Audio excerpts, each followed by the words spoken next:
Bowling অ্যাকশনে ত্রুটি না থাকায় সাকিবের উপর থাকা সব নিষেধাজ্ঞা তুলে নিয়েছে ইংল্যান্ডের কাউন্টি কর্তৃপক্ষ। চলতি মাসের শুরুতে ইংল্যান্ডের বার্মিংহামে লাফবরো ইউনিভার্সিটির মেডিকেল বিভাগে নিজের বোলিং অ্যাকশনের পরীক্ষা দেন সাকিব। সেই পরীক্ষায় মোট 4 ওভার বল করতে হয় সাকিবকে। 24 ডেলিভারি বিশ্লেষণ করে মেলেনি কোনো ত্রুটি, তাই সাকিবের উপরে থাকা সব নিষেধাজ্ঞা তুলে নিয়েছে কাউন্টি কর্তৃপক্ষ। গত সেপ্টেম্বরের সাপের হয়ে ইংল্যান্ডে কাউন্টিতে মাত্র একটি ম্যাচ খেলেন সাকিব। সমারসেটের বিপক্ষে এই ম্যাচের প্রথম ইনিংসে 4 উইকেট নেওয়ার পর দ্বিতীয় ইনিংসে 5 উইকেট নেন টাইগার অলরাউন্ডার। এই ম্যাচেই তার বোলিং নিয়ে প্রশ্ন তোলেন আম্পায়াররা। 11 ডিসেম্বর লঙ্কা টি10 এর ম্যাচে 1 ওভার বোলিং করেছিলেন, সেটাই শেষবার। 13 তারিখ নিজেদের আয়োজিত সকল ধরনের টুর্নামেন্টে তার বোলিং নিষিদ্ধ ঘোষণা করেছিল ইংল্যান্ড ও Wales cricket board.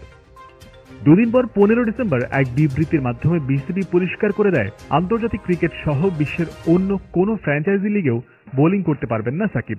Bowling action শুধরে আবারও পরীক্ষা দিতে হবে, সেখানে উত্তীর্ণ হলেই সব জায়গায় বোলিং করার লাইসেন্স আবার পাবেন সাকিব।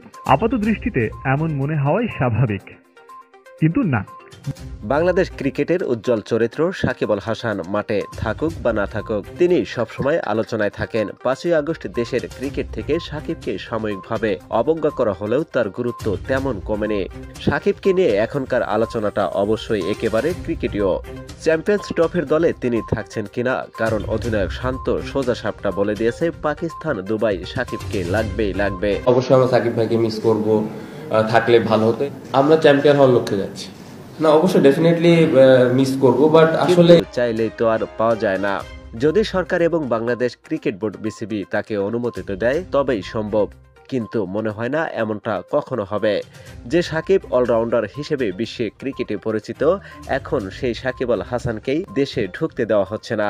বোলিং অ্যাকশনের ত্রুটি নিয়ে খবর পুরনো হলেও সম্প্রতি নতুন খবর এসেছে, সাকিব আল হাসানের বোলিং নিষেধাজ্ঞা তুলে নেওয়া হয়েছে।